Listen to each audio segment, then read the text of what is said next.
J.P. Allison had suggested an additional emergency exit behind the blacklight hunchbacked actor hiding station, but the idea was rejected. It would have opened out into the facade and into the moat and been aesthetically unpleasing.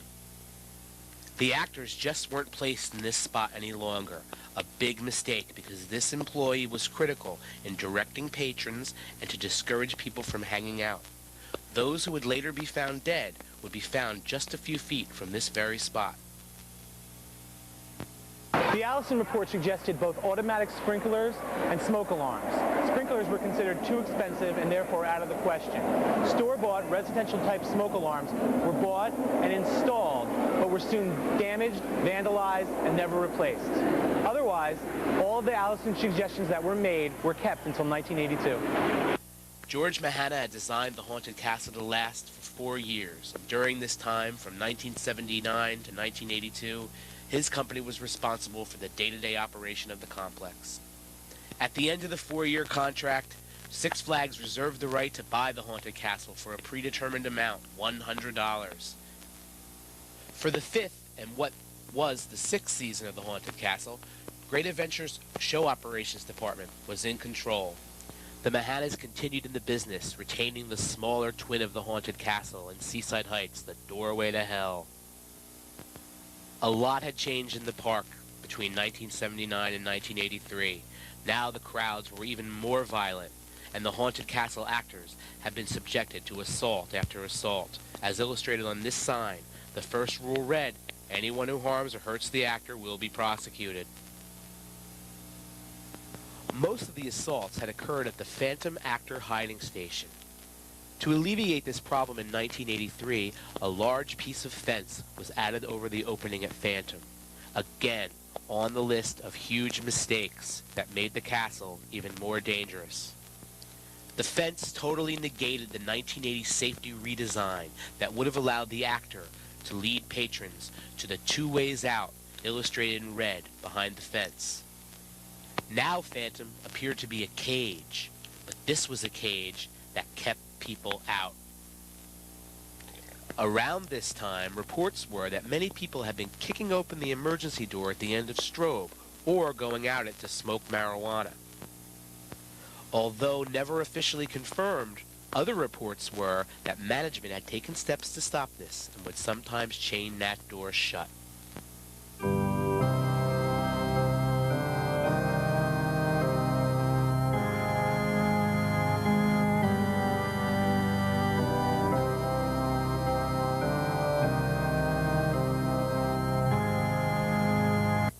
With so many issues, it's no wonder that the haunted castle would attract the attention of local firefighters. But during this drill, these firefighters seem not to notice any problems. Rather, they are curiously highlighting the haunted castle as a symbol of safety in Jackson Township as they perform a rescue from atop the high tower stage. A rescue from the high tower was ridiculous. No one ever went up into the tower. It was a storage loft. All the danger was down below.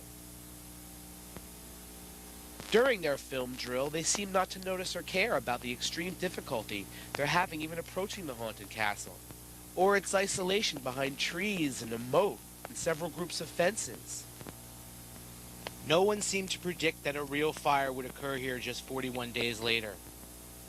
And before the firefighters would be dispatched, the trailers behind the facade would be totally involved. And the high tower would have long since collapsed. As a kid, 12 and 13, my parents and the parents of most of my friends felt quite safe dropping us off at Six Flags Great Adventure for the day without any worry at all. On May 5th, 1984, I went to the park with 7 friends, and the events of that day would never sit right with me. Of course, a tour through the haunted castle was part of our day. We as local kids knew we could hang out in the haunted castle for as long as we wanted today because there was a short staff. Our favorite spot was here in front of the roll barrel windows, and later on in the barrel itself further ahead in the maze. While in the barrel that day, we heard some commotion from behind, and a group ran and trampled past us, followed by a costumed ghoul who said, "Smoke, get out."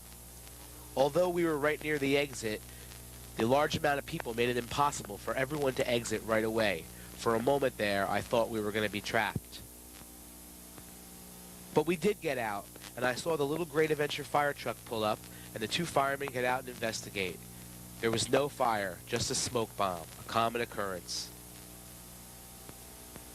I remember being very upset about this. I told the kids that I was with that I was never going into the haunted castle ever again. I had read a book about the fire in the Coconut Grove in 1942, a fire that killed hundreds due to flammable decorations and inadequate chained exits. It led to the creation of the National Fire Protection Association, who would be sifting through the ashes here in a week.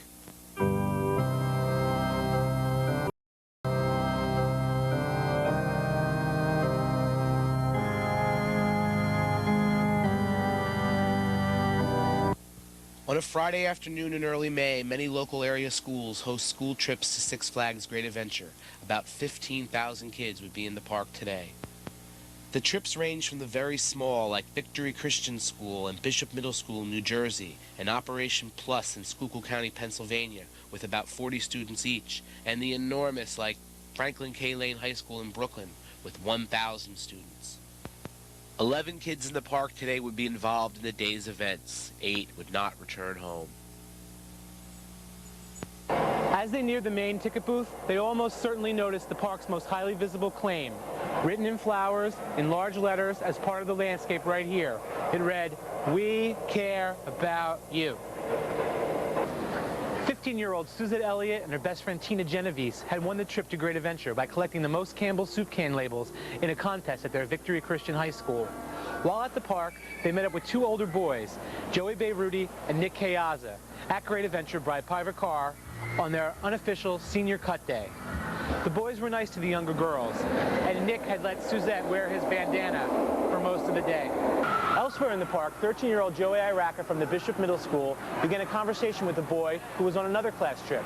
This boy, who has never been formally identified, kept playing with a lighter he kept in his pocket. He was a small boy, about 14, with a white painter's cap, jeans, and a shirt that read, "Quiet Riot." After checking in with their chaperones, Tina and Suzette met back up with Nikki and Joey to go through the haunted castle. These girls were from strict Baptist families. They were forbidden from hanging around with boys that they didn't know, and they were also forbidden to go into a place like the haunted castle, which was, by everything they'd ever been taught, a principality of evil, a place where evil was invited and evil is in control. But the temptation was just too great. As they approached the haunted castle, Nikki and Joey bought Tina and Suzette Italian ices from the stand located next to the queue fence. When they got to the front of the line, the costume ghoul stopped them from entering for a minute until they finished their ices. They had to temporarily forfeit their place in line to 2 boys, Joey Iraka and the boy that he met. Suzette, Tina, and the other 2 boys were soon let in as well, behind 5 other boys who were speaking Spanish. They were all on the trip from Franklin K. Lane High School in Brooklyn.